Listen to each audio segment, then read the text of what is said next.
1 ಲಕ್ಷ ರೂಪಾಯಿ ಕೊಡ್ತೀನಿ ಅಂತ ಹೇಳಿದ್ದೆ. ಆ 1 ಲಕ್ಷ ರೂಪಾಯಿ ಇವಾಗ ಕೊಡ್ತಾ ಇದ್ದೀನಿ. 1 ಲಕ್ಷ ರೂಪಾಯಿ ಕೊಡ್ತೀನಿ ಅಂತ ಹೇಳಿದ್ದೆ. ಆ 1 ಲಕ್ಷ ರೂಪಾಯಿ ಇವಾಗ ಕೊಡ್ತಾ ಇದ್ದೀನಿ. ಅಂದ್ರೆ ಯಾವ ತಾಲೂಕಲ್ಲೂ ಈ ತರ ಕಳಿಸ್ತಾ ಇಲ್ಲ. ನಾನು ಆವತ್ತು ಹೇಳ್ದೆ, ನಾನು ನನ್ನ ಕೈಲಾದ ಸಹಾಯ ಮಾಡ್ತೀನಿ ಅಂತ. ಅವತ್ತು ಇಲ್ಲಿ ದೇವಸ್ಥಾನ ಕಟ್ಟೋಣ.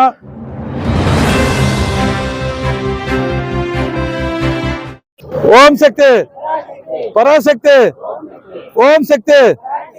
ಎಲ್ರಿಗೂ ನಮಸ್ಕಾರ. ಏನು ಇವತ್ತು ಕುರುಬ್ರಲ್ಲಿ ಮತ್ತು ನೆಂಗ್ಲಿ ವಾರ್ಡ್ 1 ನೆಂಗ್ಲಿ ಪಂಚಾಯತಿಯ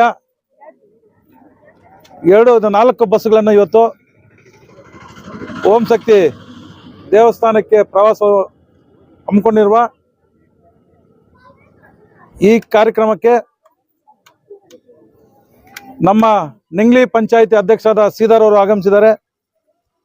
ಅದೇ ರೀತಿ ಮಾಜಿ ಅಧ್ಯಕ್ಷರಾದ ಲಕ್ಷ್ಮೀಪತಿ ಅವರು ಆಗಮಿಸಿದ್ದಾರೆ ಮತ್ತು ಸದಸ್ಯರಾದ ನೆಂಗ್ಲಿ ಪಂಚಾಯತಿ ಸದಸ್ಯರಾದ ಮೋಹನ್ ಅವರು ಆಗಮಿಸಿದ್ದಾರೆ.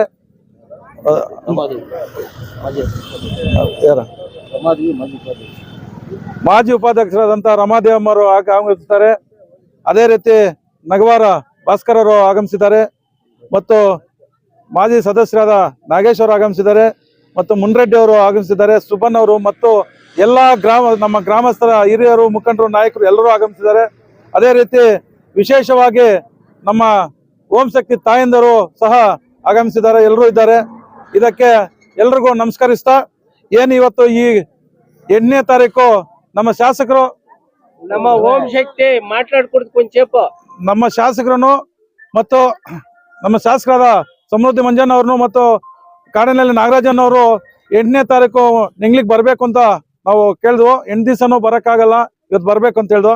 ಆಯ್ತು ನೋಡೋಣ ಅಂತ ಹೇಳಿದ್ರು. ಇವತ್ತೇನೋ ಮೀಟಿಂಗ್ ಇತ್ತು ಅಂತ ಬರೋಕ್ಕಾಗಲಿಲ್ಲ. ಅವರು ಬರಬೇಕಾಗಿತ್ತು. ಅದಕ್ಕೆ ನಮ್ಮ ನೆಂಗ್ಲಿ ಪಂಚಾಯತಿ ನಾಯಕರು, ಮುಖಂಡರು ಮತ್ತು ಎಲ್ಲ ಹಿರಿಯರು ಮತ್ತು ಎಲ್ಲರೂ ಬಂದು ಇವತ್ತು ಈ ಪ್ರವಾಸವನ್ನು ಚಾಲನೆ ಕೊಡ್ತಾ ಇದ್ದಾರೆ. ಏನಂದ್ರೆ ಇವತ್ತು ವಿಶೇಷವಾಗಿ ನಮಗೆ ಒಂದು ದೇವಸ್ಥಾನಕ್ಕೆ ಹೋಗ್ಬೇಕು ಅಂದ್ರೆ ನಮ್ಮ ಶಾಸಕರು 7 ವರ್ಷದಿಂದ ಸತತ ಕಳಿಸ್ತಾ ಇದ್ದಾರೆ ಬಸ್ಸುಗಳು. ಅದೇ ರೀತಿ ಈ ವರ್ಷನೂ ಸಹ ಕಳಿಸ್ತಾ ಇದ್ದಾರೆ. ಯಾಕಂದ್ರೆ ನಾವೆಲ್ಲರೂ ಚೆನ್ನಾಗಿರ್ಬೇಕು ಅಂತ. ಯಾಕಂದ್ರೆ ನೀವೆಲ್ಲರೂ ಆಶೀರ್ವಾದ ಮಾಡಿ ಶಾಸಕರು ಮಾಡಿದ್ರು ನಮ್ಮ ಸಮೃದ್ಧಿ ಮಂಜಣ್ಣವರು. ಇವತ್ತು ಅವ್ರ ಆಶೀರ್ವಾದ ಮಾಡಿದ್ರಲ್ಲ, ಅವ್ರಿಗೆ ದೇವ್ರು ಒಳ್ಳೇದು ಮಾಡಬೇಕು, ದೇವ್ರ ಆಶೀರ್ವಾದ ಇರ್ಬೇಕಂತೇಳಿ ಇವತ್ತು ನಮ್ಮ ಓಂ ಶಕ್ತಿ ದೇವಸ್ಥಾನಕ್ಕೆ ಆ ತಾಯಿಯ ದರ್ಶನ ಮಾಡ್ಕೊಳ್ಳೋಕೆ ಇವತ್ತು ಕಳಿಸ್ತಾ ಇದ್ದಾರೆ. ಅದು 1 ವರ್ಷ ಅಲ್ಲ, 2 ವರ್ಷ ಇಲ್ಲ, ಈ ನಮ್ಮ 7 ವರ್ಷದಿಂದ ಅವ್ನು ಕಳಿಸ್ತಾನೆ ಇದ್ದಾರೆ. ಇನ್ನೂ ಕಳಿಸ್ತೀವಿ ಅಂತಾರೆ. ಅಂದ್ರೆ ಯಾವ ತಾಲೂಕಲ್ಲೂ ಈ ತರ ಕಳಿಸ್ತಾ ಇಲ್ಲ, ನಮ್ಮ ತಾಲೂಕಲ್ಲೇ ಕಳಿಸ್ತಾ ಇರೋದು. ಅದಕ್ಕೆ ಮುಂದೆ ಬರೋ ದಿನಗಳಲ್ಲಿ ನಮ್ಮ ಶಾಸಕರ ಸಮೃದ್ಧಿ ಮಂಜವ್ರ ಕೈ ಬಲಪಡಿಸ್ಬೇಕು. ನಿಮ್ಮ ಆಶೀರ್ವಾದ ಇರಬೇಕು. ನೀವು ಆಶೀರ್ವಾದದಿಂದ ಅವರು ಹೆಚ್ಚಿನ ಇನ್ನೂ ಅಧಿಕಾರ ವಹಿಸ್ಕೊಂಡು ನಮ್ಮ ತಾಲೂಕಿಗೆ ಇನ್ನೂ ಏನು ಬೇಕಾದ್ರೂ ಮಾಡೋಕ್ಕೆ ಆಗುತ್ತೆ. ಇವತ್ತು ನೆಂಗ್ಲಿಯಲ್ಲಿ ದೊಡ್ಡ ಹಾಸ್ಪಿಟ್ಲ್ ಅಂದ್ರೆ ಕೋಲಾರಲ್ಲಿ SNR ಹಾಸ್ಪಿಟ್ಲ್ ಇರುತ್ತೋ ಆ ತರ ಇರುತ್ತೆ. ಇವತ್ತು ನಾವು ಕೋಲಾರ್ಗೆ ಹೋಗೋಷ್ಟಿಲ್ಲ, ಇಲ್ಲೇ ಇರ್ಬೋದು, ಇಲ್ಲಿಗೆ ತೋರಿಸ್ಕೋಬಹುದು. ಅಷ್ಟು ದೊಡ್ಡ ಹಾಸ್ಪಿಟಲ್ ಇಲ್ಲಿ ಬರ್ತಾ ಇದೆ ಅಂತ ಒಂದೊಂದು ಸೇವೆಗಳೆಲ್ಲ ಮಾಡ್ತಾ ಇದ್ದಾರೆ. ಅದಕ್ಕೆ ಅವ್ರಿಗೆ ದೇವರ ಆಶೀರ್ವಾದ, ನಿಮ್ಮ ಆಶೀರ್ವಾದ ಇರಬೇಕು. ಅದೇ ರೀತಿ ಇವತ್ತು ನಾವು ಇಲ್ಲಿ ಬಂದು ಇವತ್ತು ದೇವಸ್ಥಾನ ಹತ್ರನ ಕೂಡ ನಾವೆಲ್ಲರೂ ಬಂದು ಇವತ್ತು ಈ ಪ್ರವಾಸ ಹಮ್ಮಿಕೊಂಡಿದ್ದೀವಿ. ಇದೇ ತರ ಇವತ್ತು ನೀವು ಎಲ್ಲರೂ ಮಕ್ಕಳೆಲ್ಲ ಜೊತೆಲಿ ಇರ್ತಾರೆ. ಅಲ್ಲಿ ಫುಲ್ ರಶ್ ಇರುತ್ತೆ. ಹುಷಾರಾಗಿ ಅವ್ರನ್ನ ಕೈ ಬಿಡದಿರೋ ಹುಡುಗರನ್ನ ಜೊತೆಯಲ್ಲಿ ಕರ್ಕೊಂಡು ಹೋಗಿ ದರ್ಶನ ಮಾಡ್ಕೊಂಡು ಬರಬೇಕು. ಅದೇ ರೀತಿ ನಮ್ಗೆ ಆ ದೇವರ ಹತ್ರ ನೀವು ಒಂದು ಇದು ಮಾಡ್ಕೋಬೇಕಾದ ದರ್ಶನ ಮಾಡಿದ ತಕ್ಷಣ ನಮ್ಗೆ ಒಳ್ಳೆ ಮಳೆ ಬಿಲ್ಲಿ, ಒಳ್ಳೆ ಬೆಲೆ ಆಗ್ಲಿ, ಎಲ್ಲರೂ ಆರೋಗ್ಯ ಇರಲಿ, ಮಕ್ಕಳು ವಿದ್ಯಾಭ್ಯಾಸ ಚೆನ್ನಾಗಿರ್ಲಿ ಅಂತ ಎಲ್ಲದಕ್ಕೂ ಆ ದೇವರ ಹತ್ರ ನೀವು ಹೋಗಿ ಆ ಆಶೀರ್ವಾದ ಪಡ್ಕೊಂಡು ನೀವು ಬರ್ಬೇಕು ಅಂತೇಳಿ ನಾವು ಇವತ್ತು ಬಂದು ಇವತ್ತು ನಮ್ಮ ನೆಂಗ್ಲಿ ಪಂಚಾಯತ್ ನಾಯಕರು ಎಲ್ಲರೂ ಒಂದು ಚಾಲನೆ ಕೊಟ್ಟಿದ್ದಾರೆ. ಇದಕ್ಕೆ ನೀವೆಲ್ಲರೂ ಹೋಗಿ ಆ ದೇವರ ಆಶೀರ್ವಾದ ಪಡ್ಕೊಂಡ್ಬಿಟ್ರೆ ನಾವೆಲ್ಲರೂ ಚೆನ್ನಾಗಿರ್ಬೇಕು, ನಾವು ಚೆನ್ನಾಗಿರ್ಬೇಕು, ನಮ್ಮ ಕುಟುಂಬ ಚೆನ್ನಾಗಿರ್ಬೇಕು, ನಮ್ಮ ತಾಲೂಕು ಚೆನ್ನಾಗಿರ್ಬೇಕು ಅಂತೇಳಿ ಆ ದೇವರ ಹತ್ರ ನೀವು ದರ್ಶನ ಮಾಡ್ಕೊಂಡ್ ಬರ್ಬೇಕು. ಅದೇ ರೀತಿ ಇವತ್ತು ಇಲ್ಲಿ ದೇವಸ್ಥಾನಕ್ಕೂ ಕುರುಬ್ರಲ್ಲಿ ದೇವಸ್ಥಾನ ಹತ್ರ ನಮ್ಮ ಅಧ್ಯಕ್ಷರು ಲಕ್ಷ್ಮೀಪತಿ ಮತ್ತು ಎಲ್ಲರೂ ಗ್ರಾಮಸ್ಥರು ಎಲ್ಲರೂ ಸೇರಿ ತಾಯಂದ್ರು ಅವತ್ತು ಇಲ್ಲಿ ದೇವಸ್ಥಾನ ಕಟ್ಟೋಣ.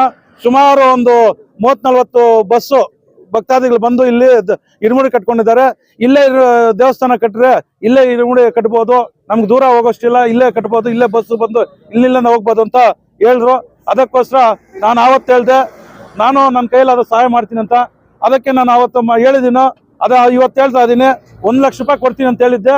ಆ 1 ಲಕ್ಷ ರೂಪಾಯಿ ಇವಾಗ ಕೊಡ್ತಾ ಇದ್ದೀನಿ. ಯಾಕಂದ್ರೆ ದೇವರು ಇಲ್ಲಿ ನಮ್ಗಿದ್ರೇನು ಇಲ್ಲಿಂದ ಇರುಮುಡಿ ಕಟ್ಕೊಂಡೋದ್ರೆ ನಮ್ಗೂ ಒಳ್ಳೇದಾಗುತ್ತೆ. ನಮ್ಮೂರಲ್ಲೇ ಇದ್ರೆ ನಮ್ಗೆ ಒಳ್ಳೇದಾಗತ್ತೆ ಅಂತೇಳಿ ಅವ್ರು ಕೇಳಿದಾಗ ಅವತ್ತೇ ಹೇಳ್ದೆ.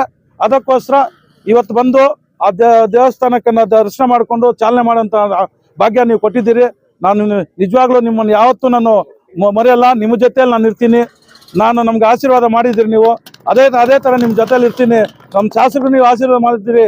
ಅವರು ನಿಮ್ಗೆ ಏನೇ ಇದ್ದಿದ್ದನು ಅವ್ರು ಬಂದು ಮಾಡೋಷ್ಟು ಅಂತ ಇದು ಮಾಡಿದ್ದಾರೆ. ಮುಂದಿನ ದಿನಗಳಲ್ಲಿ ಅವ್ರಿಗೂ ನೀವು ಒಂದು ಆಶೀರ್ವಾದ ಮಾಡಬೇಕು ಅಂತೇಳಿ ಈ 4 ಮಾತನ್ನು ಮಾತಾಡಕ್ಕೆ ಬರ್ತೀನಿ. ಜೈ ಹಿಂದ್. ಸತ್ಸಮ್ಮ